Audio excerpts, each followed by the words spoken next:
you also struck another nerve with me. This term side hustle. Now we're gonna get at side hustles, but for the record, I despise the word side hustle. I hate the term side hustle. This as a friend, please never use that term in front of me ever again. But all right, so side hustles, because here's why. There's no such thing as a side hustle. A side hustle is a second job. Right? Like people say, is your podcast a side hustle? No. This is a full-time job. I just do it while working another full-time job, right? Weekends, mornings, afternoons, whatever. So the term side hustle, it's a common phrase, so we'll use it. So when it comes to police officers having second jobs, as I'm going to call them, any restrictions? Every industry has conflicts of interest. Yeah. Like other than working for another municipality, I can't think of one. Like if a cop wanted a landscaping business they do on weekends or their time off, I can't see it being an issue. But bureaucracy's a bitch. So any conflicts? Yeah, I haven't really seen anything. Most of the second jobs I've seen are, landscaping is very popular with police officers. Training companies have become extremely, think about these guys. They go through 20 years of training and they can turn around and create a company, a training company, to leverage their knowledge off of. That's becoming very popular. Consulting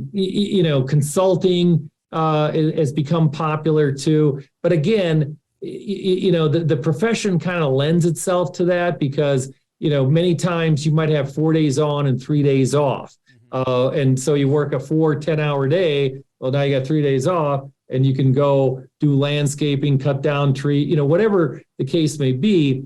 But I've seen many of the entrepreneurial police officers out there. I would have to say, side hustles or second jobs are very prevalent amongst law enforcement because, again, some of them, go drive, cars, because they can provide protection that the average citizen, these guys are, trained to carry a firearm. So, if you have somebody that's like, hey, I need a, limo ride here or whatever, and I need, more heightened security, that's what they end up doing. I mean, a lot of them, some of them get into the whole crime scene reenactment or traffic reenactment where they start a second career, second, side hustle where there's an accident happens and the police officer writes the report, but for the court, they have to, really, create the picture and do that. So I have an officer that does that. There's a lot of guys that are doing processing evidence.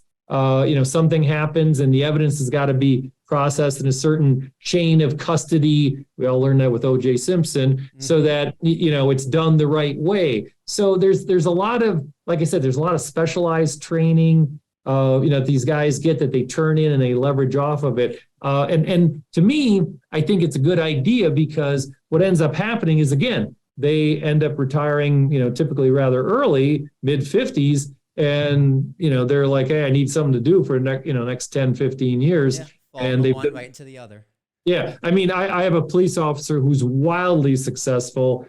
He started a training company over 10 years ago. He never even went into the drop because he was making so much more money from his training company. And now he's a retired police officer. His training company is doing extremely well. He's an extremely intelligent police officer financially, not just because he has me as his advisor, but from a strategic standpoint, what he did to set the company up, we helped him with his retirement plans. He's got a very, very good game plan. And you can do that if you have a second job. You can set up different retirement plans because, let's say in a second job, you make an extra 20, 25 grand a year. Well, you can set up a one-person 401k and shelter all that money in addition to, what you're doing as a police officer. Right. So you can max it out because it's already extra income anyway. Yeah, exactly. Yeah. So I see a lot of them, some of them just treat it as a job, but for the most part, I see a lot of, believe it or not, a lot of entrepreneurs. And that's why I always tell, whenever you ask a police officer,